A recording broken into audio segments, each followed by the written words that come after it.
Welcome to Zen and the Art of Real Estate Investing. What if you could learn from experienced real estate investors, find out what got them to where they are now, get insight into their daily habits, and take these insights to inspire your own growth? Each week, Jonathan Green shares an in-depth look at the mindful approach to real estate investing. Jonathan is a lifelong real estate investor, advisor, and coach, as well as the founder and team leader of Streamlined Properties. Whether you're looking to start from scratch, get to the next level, or just for a straightforward and honest approach to real estate investing, Jonathan seeks to provide a free mentorship program you can take with you anywhere. Now, here's Jonathan. Thanks for showing up every Monday and Thursday for these new episodes of Zen and the Art of Real Estate Investing. And this episode, my guest is Sean Graham, and we're going to talk about unleashing your property's true potential through cost segregation, as well as his journey. Now, I just want to remind you this in advance. There's two special links for Sean. If you go to mavencostseg.com or mavensuccess.com and then use the /green, my last name, Greene, there's a special deal for you. Let's get to the show.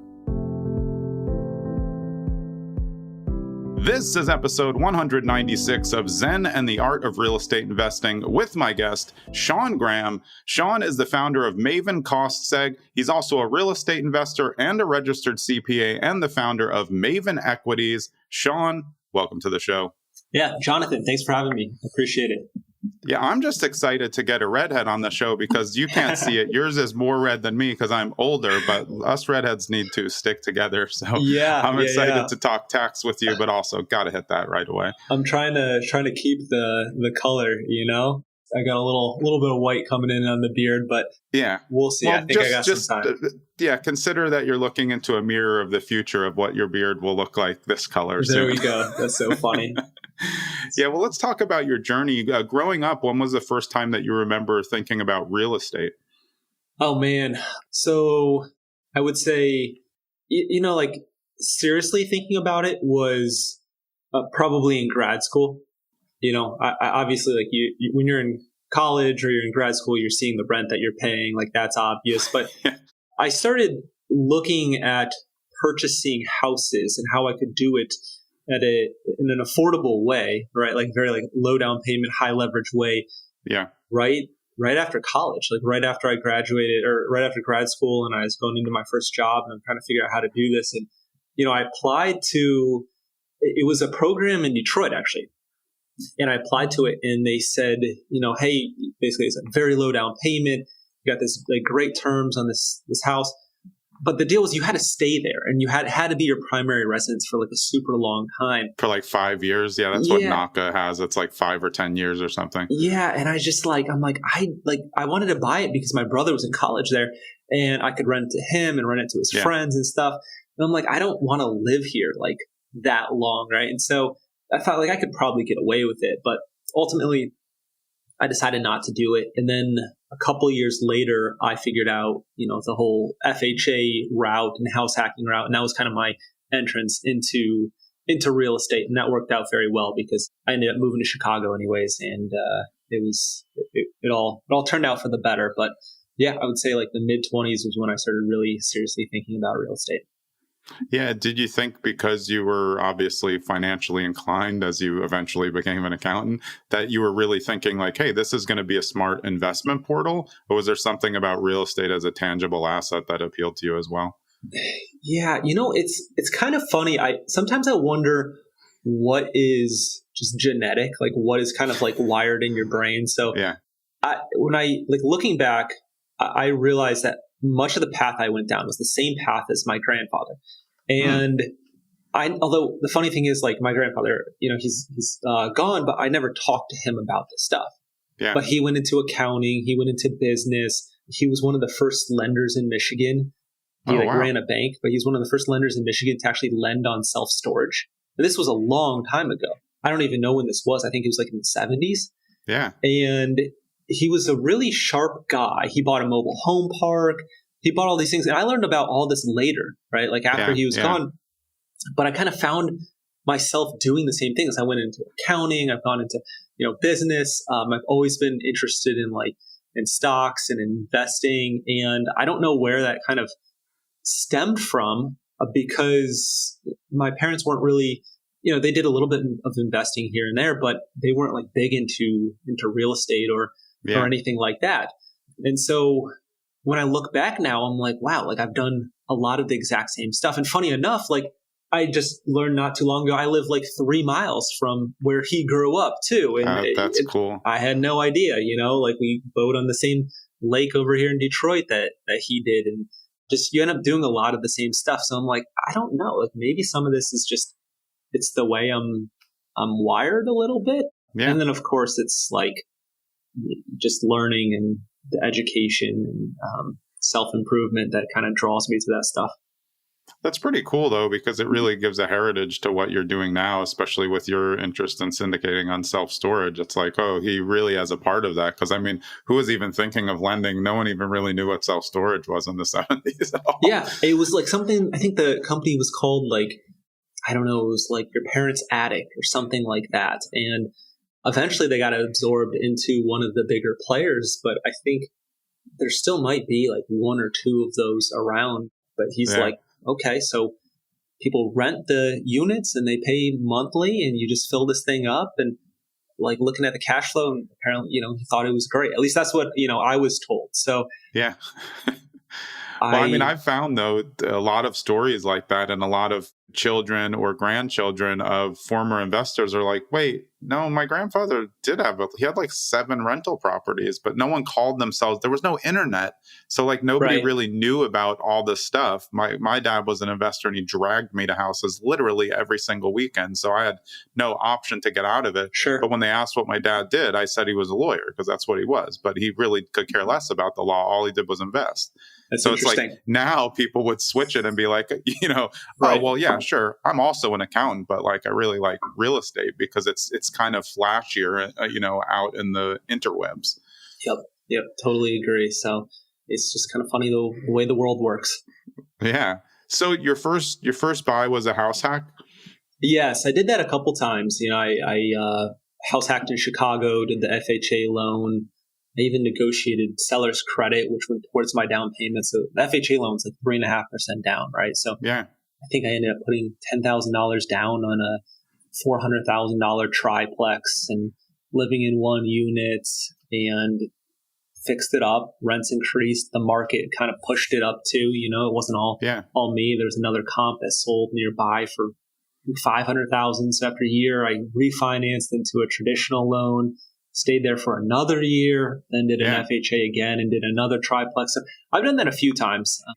Again, in that time too, I was able to get a home equity line of credit and buy something. But that's really how I got started, and I think it's a great path. For me, it's a really good path for somebody who's young and I think like in your 20s, but you have to do it at a sacrifice, right? Like it's not all fun and games. That's how the only way is now to make money house hacking is to really do the basement unit or the worst unit or the upsell, because the numbers just aren't there with higher rates, right? Right. So I ended up buying a place about an hour away from my friends. Right? So it's not like it wasn't all just, hey, this is fun, but that was really the gateway to open things up from me. So, I had an hour, I'm on an hour commute on the train and stuff in the city of Chicago. I'm not in like the coolest neighborhood or anything like that, but that property really was the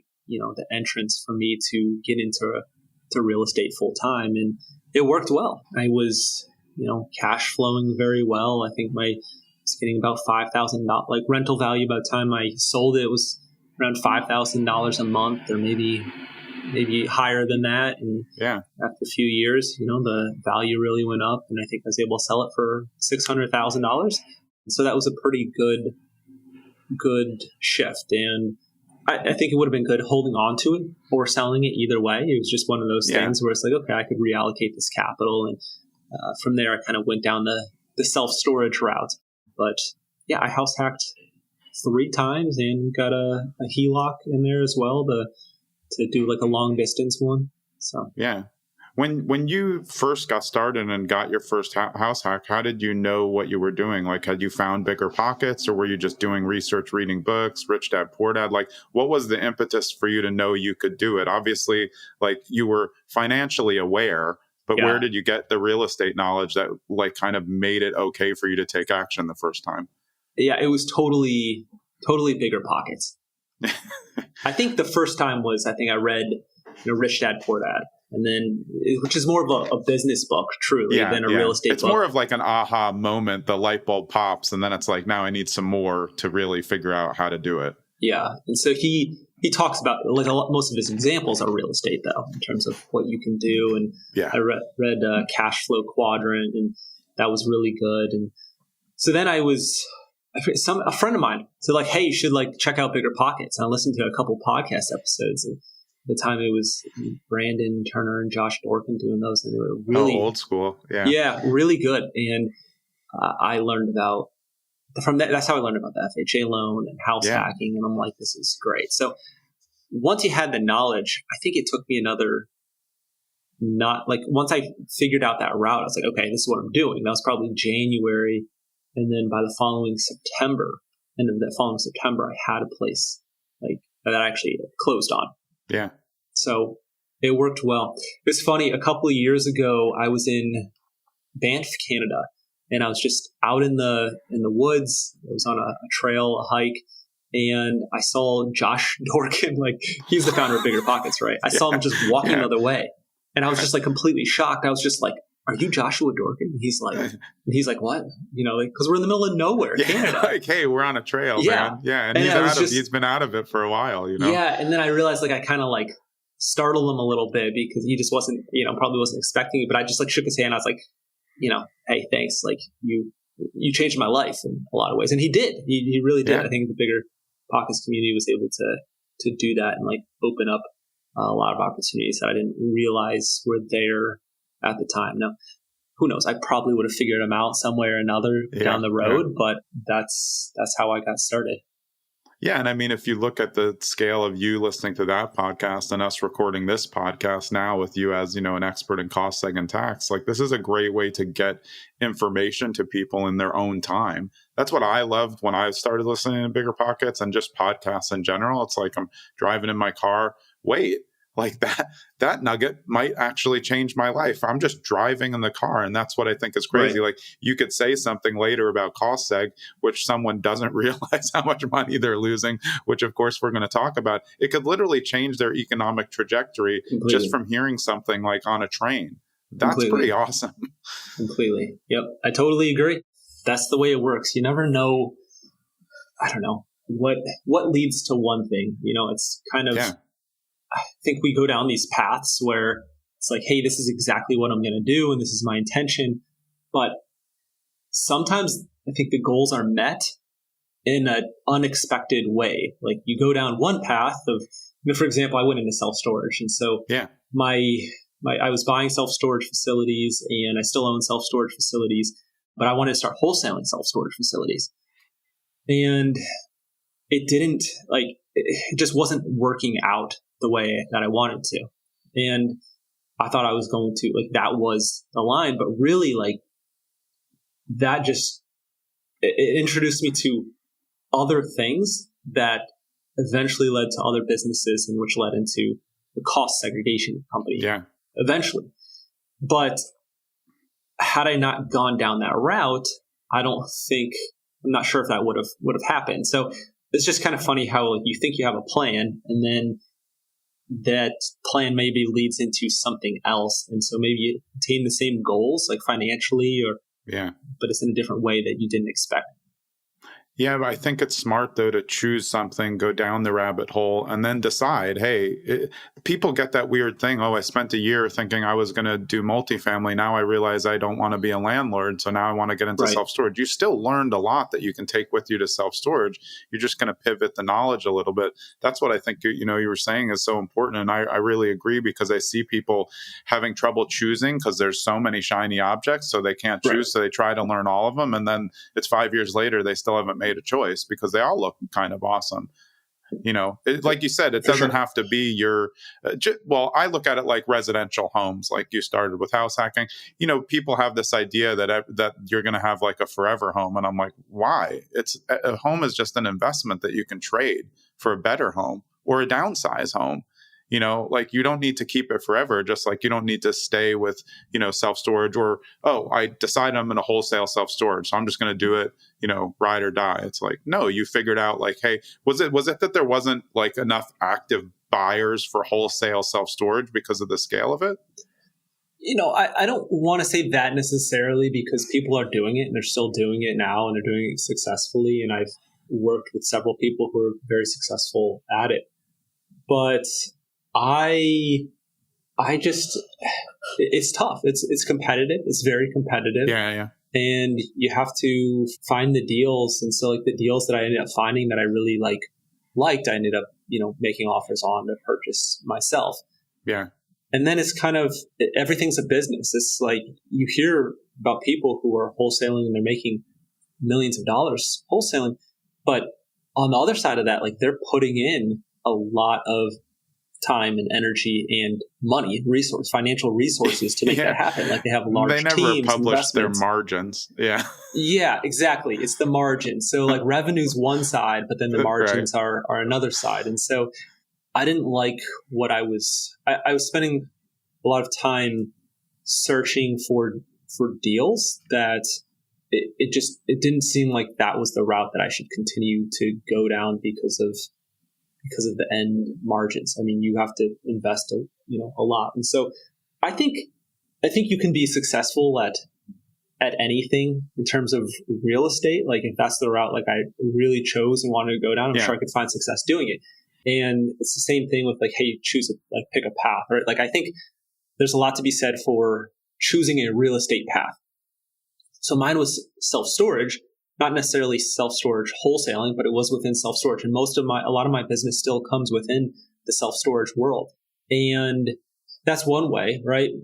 And then it's kind of like marketing too. It's like, well, you could cold call, cold email, you could do ads, Facebook ads, you can do billboard ads, you can do all kinds of different things and they all work. It's just choosing one, choosing what actually will work. So, and sticking with it. I mean, I think, for what you're saying, it's like modern society, of course, not everybody, but it's very common to say like, oh, well, I sent out 1,000 postcards. I didn't get a response, so it didn't work. And you're like, well, haven't you read the studies that the postcards take 6 to 8 months to work? Like they're thinking too short term, right? Because everything is like, hey, this is, done for you type of products. You want to invest in self-storage, you can hop in, of course, into a syndication, but maybe they don't understand what the scale of that project is. And that's, of course, things that we'll talk about later as well. But what was so appealing about self-storage to you compared to house hacking, which, of course, you're being a landlord? Because we always say, people versus stuff. Stuff doesn't talk back, and you can just shut them out of the facility. It's pretty easy. Yeah, that's very true. Well, a couple things. One would be leverage and one would be operations. So on the leverage side, I started with SBA loans, and similar to FHA, you can purchase real estate with very little money down. So SBA, you can go 10-15% down, which is pretty high leverage and allows you to kind of get in the game and get started. So that was one reason. And I would bring in partners to bring the, like other JV partners. They would bring the capital, and I would find the deal, run the deal, and then we, and operate it, and we buy it together as a group investment. And so I just do that with like a few other people, right? It's like me and 2 others, or 3 of us. The other thing was operations. Like it's so simple in terms of what the actual business is. Like it's the residential real estate that I would own would be way more stressful than that. I think one of the least expensive investment I ever bought was like the biggest headache I've ever had. And that was just a duplex in Indianapolis, and it was in a terrible area and a terrible renters, squatters, the whole 9 yards. And I bought that thing for like 5 figures, right? And self-storage, it's not like doesn't get that much more complex when you buy a massive facility versus smaller facility. Like you still need the same same operations in place. And there's rarely an emergency. Like if ever, it's a pretty straightforward business. You're renting sheds out that store people's stuff, and you have to keep them safe and secure. And they pay you rent on a monthly basis, and if they don't pay, then they get locked out automatically. Yeah. And when they make their rent payments, then it opens back up. And so I really like the simplicity of it. And I guess needless to say too, commercial real estate, you have some control over the value. Like the more profitable you make the facility, the more you can increase your value. Now, you don't have control over the cap rates. You don't have any control over what interest rates are doing or where the cap rates sit. So that's the one variable you don't. But it's like with my residential properties, I could increase the profitability by 20%.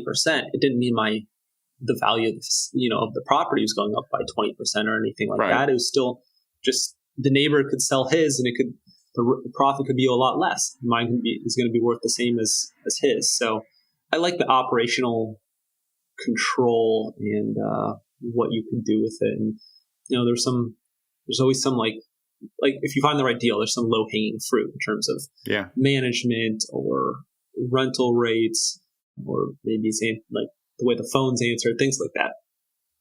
Yeah, I mean, that's a really great point that you made, because operations, you can certainly upgrade on a 2, 3, 4 family. But as you said, that's a comparable sales approach on appraisal. So you may not get, you may be doing really well with a 2, 3, 4 family, like you're operationally significant, but your value is still the same. So you can't, do a refi.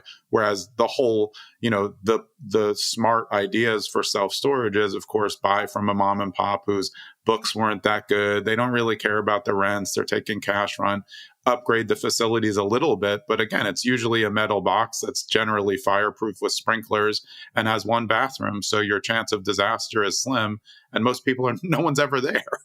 Right. Yeah. Like it doesn't need to be staffed. It's like, exactly. Like what, two people a day come into a 50-unit storage facility, maybe? Probably. Yeah. It's a handful. It's not that many. So I think the biggest battle is just, if you can answer the phones, then you can answer the phones well, then you're ahead of the game. Yeah, I mean, I think it's just, again, it depends where you are too, right? I mean, like if you're doing a self-storage in a metro, you're going to need to be a little bit more tech friendly and higher, a little bit more ease of use there. If you're buying one in the middle of a small town in the Midwest, that's a different storage option. It may not be something, that other people are looking at, because they're not looking for, super entries. They want a bigger entry because they're going to pull a tractor in there or something, right? Yeah. Have you found that where you're buying storage plays a big role in how you operate that storage facility? For me, I'm not focused on like super urban areas. So I'm not buying in the cities of like Detroit or Chicago or anything like that. I'm buying in secondary markets, tertiary markets, where like suburbia markets. Right. So a lot of the operations truly is the same. Like the facilities I have, we don't need an on-site manager. We need somebody who can be accessible to go on site. We don't need somebody sitting there all day. And so I think that's the biggest difference between, maybe like a Class A facility versus a Class B facility or even a Class C facility. And so a lot of mine, that's how they operate. Now, I think if we were going to do a multi-story indoor climate controlled self-storage facility, then it'd be a little bit different with staffing. But right now, we don't need to do that. I do have climate-controlled facilities, buildings, but those, it's still it's more of a Class B facility where it's all single story and we're able to operate it remotely without somebody being there all day. Hey, it's Jonathan. We're at that brief interlude, and I hope you're enjoying this episode with Sean Graham. I think we're going to get deep into cost segregation after this, and I can't wait for you to hear that. And also realize that we're creeping up on episode 200, and we have a very special guest coming for episode 200. Let's get back to Sean. generally, how are you finding this? Because you started early trying to find deals and trying to wholesale deals and self-storage. Where are you finding your deals now? Now it's probably different from when you started. So maybe talk about both, because once you know a lot of people, you'll get deals brought to you. But in the beginning, like I just used to run mom and pop lists, who owns less than 3 facilities and it doesn't have like a conglomerate name. And then we would call and try to make a deal on them. Yeah. So I use all overseas talent. And so I have people who, I hired and trained and brought in to really like help me operate the facility, like acquire the facilities, operate the facilities, and then help with like ongoing like bill pay, accounting, bookkeeping, that sort of thing. And in the beginning though, it was all me, right? It was, I'm calling on the lists, but maybe I'd get help starting on Google, right? Like the very basic thing is like get on Google Maps and go to every single facility, search self-storage, and do it in your state, do it in the state of Michigan, right? And then you go through every single one and you call them and keep a record in Excel. And that's what I did. I sat there and I did that for a very long time, just called all day, every day, built relationships. And they don't answer the calls. Okay, shoot them a text. And keep going. Well, sorry, but them not answering the call is actually very important for your potential buy, because you were talking about it before. It means they're operationally insignificant. They're not even capitalizing. If you're calling and they don't answer, you're like, they're losing money. Like I can make money here if I upgrade this, right? Is that part of your thinking when you're going in? Yeah, well, I think there's a difference too. Yeah, so the ones that like would go to, it's going directly to the owner and they're not answering, like there's a really big opportunity. Yeah. Some of them would go to the call center and the call center would call you back or something. And so, there is opportunity there, but it's harder to get a hold of the owners because the call center's answering it and you have to go through them. But the ones where you'd find where it's like you text them or you call them and it's going to the owners, like, and oftentimes like they're outdated in terms of they don't have the technology or the website or the rental software. Exactly. Those are pretty big opportunities. So we did that quite a bit, but it's funny. You don't know where the deals are going to come from. I mean, I've found a deal by submitting a website, doing a website submission. So like going on their self-storage facility website and inquiring and just saying, hey, like I would like to buy your self-storage facility. Like, here's my phone number. And they called me. Another way was a cold email campaign. So set up a massive cold email campaign. Yeah. But I did it in like a personalized way where it's like I'm actually addressing the person, the owner and their facility. Got a reply, jumped on the phone, drove down there and got the facility. Another one was called and another one was I texted. And so they've all come from different ways, but at the end of the day, it's just putting in that manual work. I mean, those are like, again, it's kind of that 1% that actually works. Oh yeah. 99% of it doesn't lead to anything. So it's kind of putting in that work and connecting with the owners and make sure it happens. I think there's a lot of opportunity right now because people aren't as aggressive because of interest rates. So there is a lot of opportunity if you can figure out how to finance it, how to actually make it cash flow and meet your debt service requirements. Yeah. But there's not as much competition as there was a couple of years ago when interest rates were very low. Yeah, I mean, I think there's always opportunity out there, but especially with rates high and commercial vacancy high, even though that's, not as much of an issue since self-storage is pretty full generally across the country with people, having not enough space in their house because they're staying in their houses longer now because they don't want to sell out of their 2.75 rate. But I mean, there's lots of advantages of self-storage as well from a tax perspective compared to other things. Am I right about that? I mean, I'm sure that's part of something that is attractive to you. Well, I mentioned the SBA thing. So the SBA, they won't finance real estate. So you can't go buy a multifamily apartment complex with it or a strip mall or whatever, office space, whatever. You can't do any of that. But you can buy a business. And so self-storage is a business. So you have the leverage to buy a business through SBA and other types of loans too. But essentially that's how they're looking at it. So that's the advantage there. And on the other side, though, you still get the advantage of real estate, which a lot of it comes down to depreciation. So the reason that you hear about a lot of wealthy real estate investors and they don't pay any taxes is because they know how to play the game. They know how to get enough depreciation to offset all or the majority of their taxable income. Yeah. So with self-storage, there is a lot of depreciation opportunity, and we've learned how to really break down those buildings very well to maximize the depreciation within self-storage. And so it's things that not everybody thinks of, but there's, it's all the little stuff that adds up to reclassify from the longer lifespan of 39 years, which is just straight line depreciation, into these 5 and 15-year life classes, which helps you with the bonus depreciation. And then you get a big tax deduction, big depreciation expense to offset your taxable income. So a lot of times with our investments, the partners, their K1 is showing a large loss. It's a big negative because of all that depreciation. But I don't want to say it's just self-storage, right? You can do that with, any type of real estate, but the depreciation is always very helpful. Yeah. So when did you start going bigger? How big are the facilities that you bought in the beginning versus how big they are now when you're doing more syndication or partnerships now? So I think started at 12,000 square feet, pretty small facilities, 150 units or something, 100 to 150.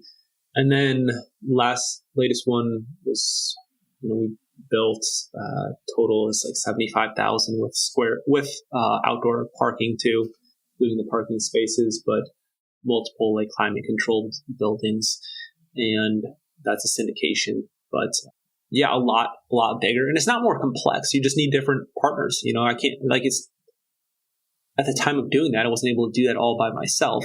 Yeah. So it's bringing in JV partners who can help you raise capital, help you sign on the debt, help you get through the syndication, have done that process. And that's essentially what I did. So there's a big difference between what I started off in the beginning and what I was doing now. And I think, for me, I have a lot less interest in the very small facilities at this point. Part of that is because the operations is just as complex as doing a large facility. Yeah. A lot of people say that about multifamily too. If I can run a 20 unit, I might as well just get a 50 unit. It's just going to make more money and I'm doing the same thing. Exactly. So I think the key is to kind of have the economies of scale to be able to hire the right people in place so that's not all coming down on you. With the smaller facilities, a lot of the work ends up coming down to the owners. That's the difference. Now, you can still leverage, I use overseas talent to help me with all of that, but it doesn't have the economies of scale that a large facility would have. Yeah, well, let's pivot to cost seg because I think it's definitely a buzzword that people have heard, but I don't think most people really understand it. Of course, you know this because people come to you and they're like, wow, I'm going to save a bunch of money. But give us a little breakdown on cost segregation and what assets it's best for and how it's used to help investors kind of save money over the long term. Sure thing. So in the eyes of the IRS, real estate is a passive activity. And so depreciation is required. So what depreciation means is they say, hey, let's take whatever investment property you buy. So we're not talking about primary residence, just investment properties, whether it's residential or it's commercial. They take the value of the building and you depreciate it for residential over 27 and a half years, over commercial, it's over 39 years. And so we're talking nearly 30 or 40 years. And so you just do the same amount every single year, expense it out. That's great. And that helps you lower your taxable income. However, there are ways to accelerate that depreciation so you're not waiting nearly 30 or 40 years, right? And so that's what we do is we do a study to break down the components of a building, of an investment property, and reallocate the depreciation lives into shorter lifespan components. So not everything, we say, hey, IRS, not everything in this building is going to take 39 years to depreciate. In fact, some of it will take 5 years. Some of it will take 15 years. And in fact, with bonus depreciation, a lot of this we can expense out in year one. So that's what we do. We're not taking any more depreciation than you would doing without a cost seg study straight line. We're just shifting the value from waiting 30 or 40 years to getting the majority of it in the first year, the first 5 years. Yeah. So it's kind of like I say to people who are learning about cost seg, I'd say, you, Jonathan, if I could give you $1 today, or if I could give you $1 in 30 years, what would you rather have? And needless to say, you'd say, well, I'd prefer to have the $1 today, because $1 in 30 years doesn't mean anything to me, right? And it's the same thing here with depreciation. We are just front loading those expenses. And it's important to note, this isn't like depreciation isn't a permanent expense, right? It's a deferment of taxes, right? But there's ways to continue to kick the can down the road where ultimately you don't have to ever pay that back if that's the way that you go down. So there's a lot of unique strategies out there for real estate investors to lower their taxable income or potentially not pay any taxes. Legally. I mean, legally. Of course I've had other CPAs on the show, and it's like, hey, look, the rules are there. Your job is to help people follow the rules in a way that makes sense. And nothing's hidden. It's all in there in the code. You're just matching what you can do. But this is doing something like cost seg and understanding it is really part of an overall investing strategy, because when you know where the depreciation and when and what value it's going to come, it can help you figure out when to buy other investments and when to leverage different pieces of your portfolio, right? For sure. I think it's something that it's very helpful to look at it on the front end. So if you're doing a syndication, part of it is the equity multiple. Okay, like you're going to try to double the person's equity in 5 years. Fantastic. Okay, you're looking for an 18% internal rate of return or a 20% average annual return. That's fantastic. But what about the depreciation component?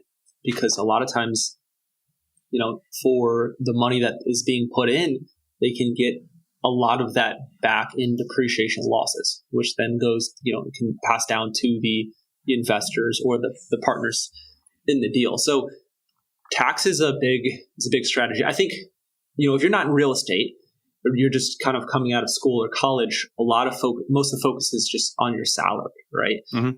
And that's great, but salaries are just, the more you make, the more you are taxed. And so the real impact is, what are you able to actually take home? So, it's like you're better off making a lower salary and paying no taxes than, making a higher salary that's going to net out less than when you pay your taxes. And I think for high income earners too, taxes is the biggest enemy out there. You're a doctor or you're some sort of professional or an attorney, you're paying 37.5% in taxes. It's insane. And that's just federal tax. So It doesn't include your taxes on the state level.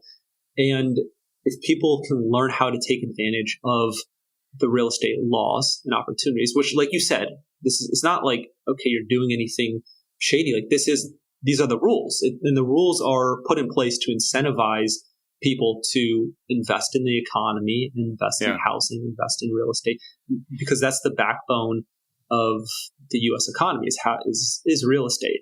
At least I would argue that anyways. So this is one opportunity where what I do is I help professionals lower their taxable incomes and make sure they can take advantage of depreciation rules and just real estate strategy in general. Is there a specific asset class that's better for cost seg? Because I would assume you're just not doing a cost seg on one single family. But if you had a portfolio of single families, that might be an option. Yeah, so we do cost segs on single families. We offer a couple different types of studies. So, the main traditional study is what we call a detailed study. So the detailed engineering study, that's more of a higher price point, and you're going to use that. I mean, it makes sense if you're doing anything over $1 million.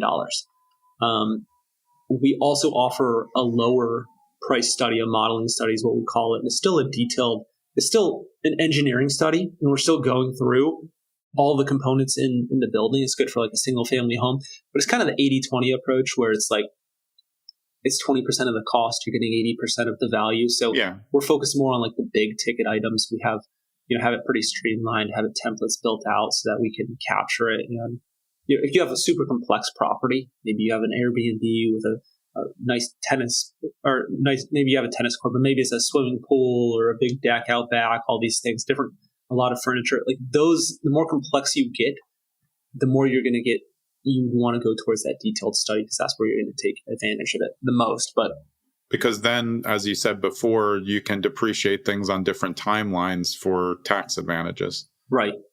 So the way to think about it is you have real property.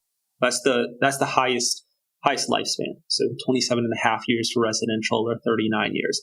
And that's really about the structural components of the building. So you're talking about the foundation, the roof, the walls, like that sort of thing, this actual structure, like that holds up the property. Then you have site improvements, which is 15 years. And so anything less than 20 years, by the way, is eligible for bonus depreciation, which means that depending on the year, either all of it or part of it can just be accelerated in year one.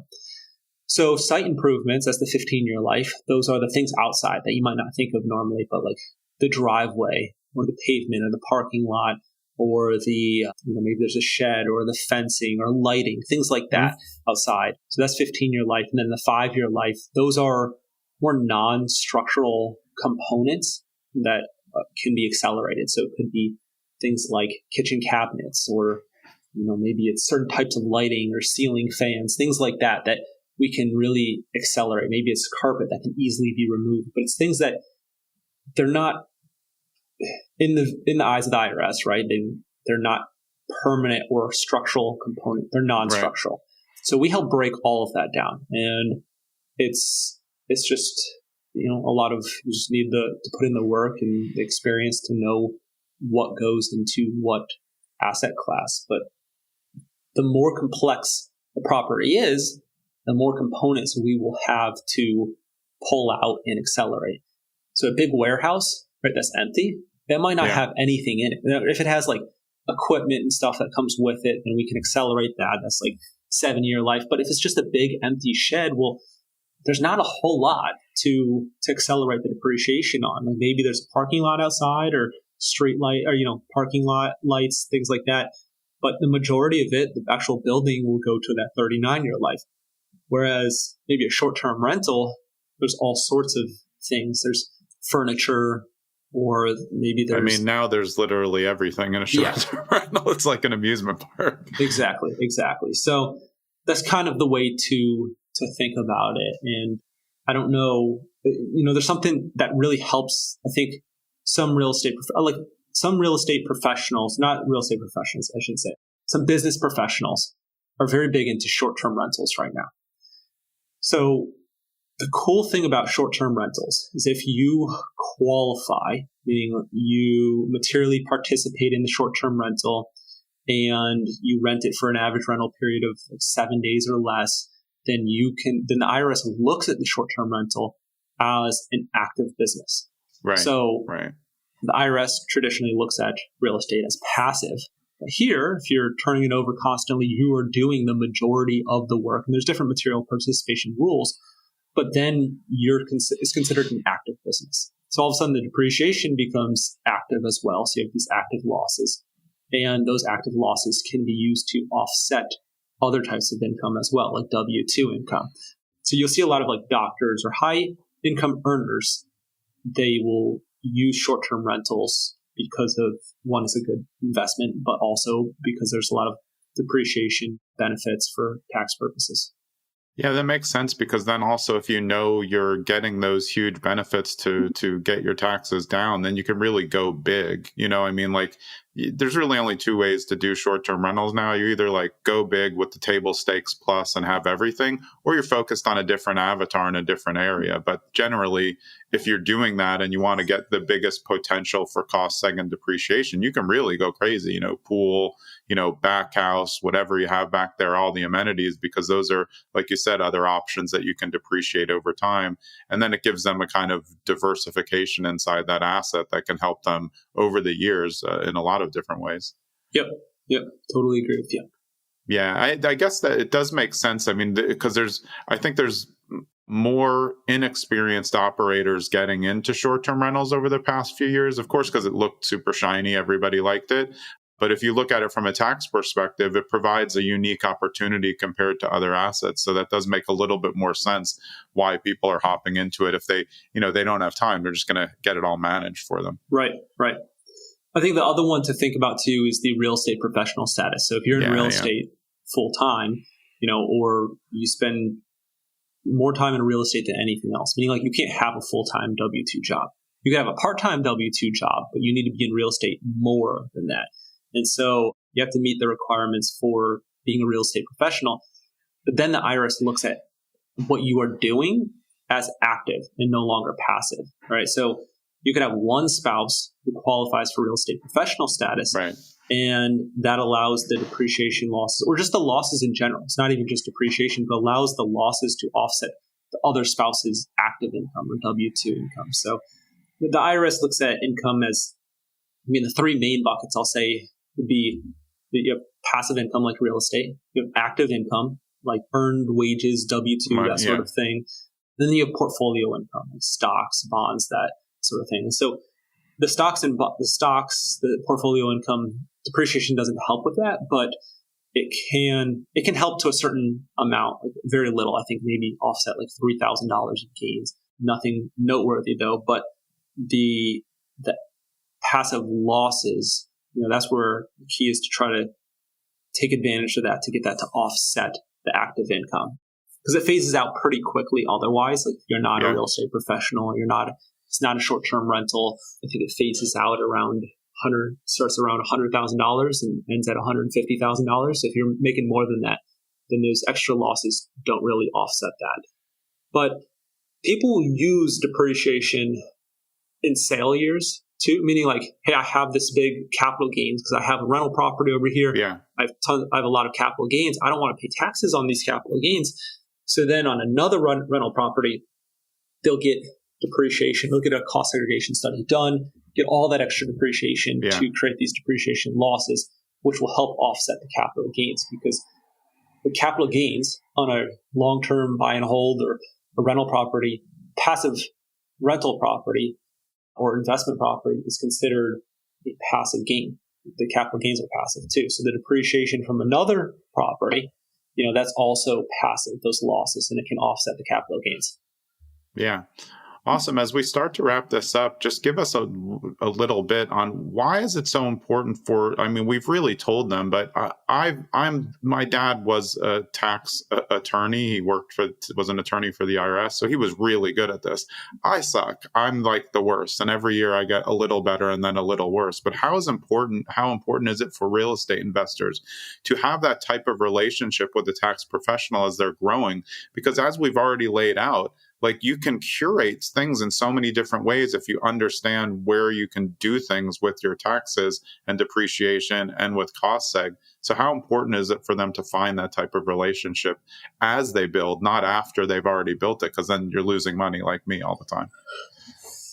Yeah, there's two different ways to go about it. One is you do everything yourself, educate yourself, try to get all the knowledge and do all the work yourself. And the second way is just to work with somebody professional in the beginning. And I think the problem ends up when you do a lot of it yourself is you end up fixing problems that you unknowingly created earlier, and you end up trying to fix that down the road.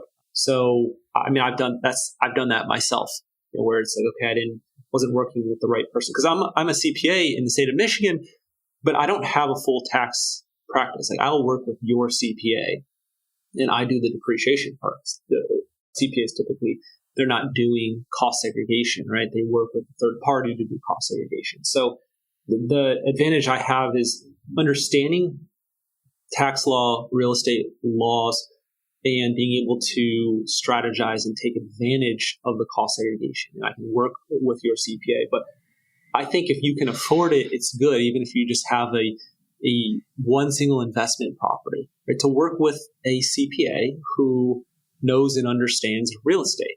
And I'm not saying you need to find the most expensive CPA out there or to be oversold by signing up for, consulting services that you don't need right now. Yeah. Right.